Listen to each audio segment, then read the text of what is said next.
Another great way to make your sets look better is layering your scenery. First, you have the foreground, the middle ground, and the background. By using these three together, you can make super dynamic settings that are very interesting and have lots of depth. The only thing I will say is make sure you don't overclutter the scene to the point where you can't see anything or it just looks too confusing. One of the things I actually do is I pre-build props and then I save them for later. So if I want to use them in any of my stop motions, I just put them there. It's super useful. I would really recommend doing it, and it helps a lot. On the topic of storing stuff, I would actually really recommend organizing stuff. It's super helpful with set building. It's just a little investment. All you need is just get some plastic containers and you can organize lots of stuff. It is super useful with building sets and getting stuff done quickly, and you have everything at your fingertips. I would really urge you to do it. You don't need to organize everything, but it's super useful to just organize and have some bricks there with you. If you want to learn about the 12 principles of animation, I would highly recommend going to watch this video by Alan Becker. It explains everything from spacing to easing in and out, arcs, and a bunch of other stuff.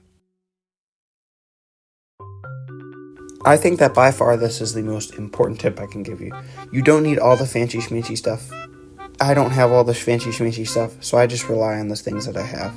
I literally used LEGO containers for the lighting. I also used, because I didn't have a macro lens at the time, I just used a plastic spyglass that I had lying around, and it worked decently well.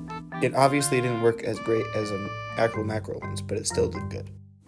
In the past, when I was animating beans, I used a rain parka and paper to get different color lighting.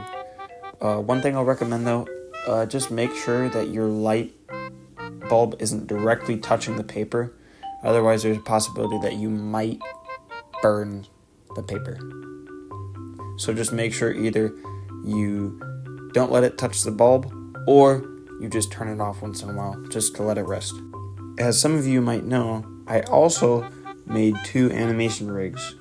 One which, I used a lot, and then one that I just made for the video, which I used in some of my animations until eventually I got my own rig for Christmas. But until you're able to afford stuff, I would recommend you just being resourceful and using the materials around you in order to do the best you can.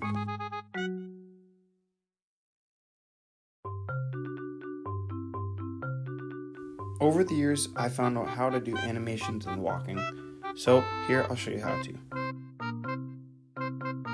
So the first thing that you're going to do is have the minifigure slightly positioned forward and having his body lean forward. And then in this middle frame, you want to make sure that his body is completely upright, facing up, and that his arms are extended a little bit more. And then in that last frame, you have his foot come down, you move his arms not as extended out as much, and then make sure that he's slightly leaning back, and then you should have it right. If you do it too much though, it's going to look like he's bopping to music, and it's going to look a little bit goofy. And if you do it right, then you should have a product similar to this. And it'll look like he's bobbing up and down. I think that this is also probably up there as one of the most important tips I can give you. Camera movement makes a massive difference in animation. This can make your scenes go from bone dry to amazing. Here's without camera shake, it looks a little bland.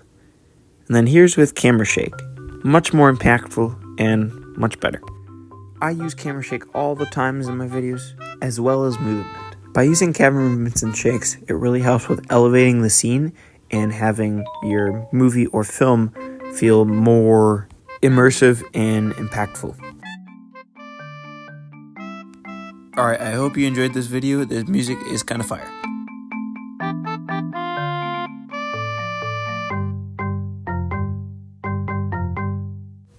Also, if you like this content, make sure to subscribe. I'm almost at 300, so hopefully we can get there.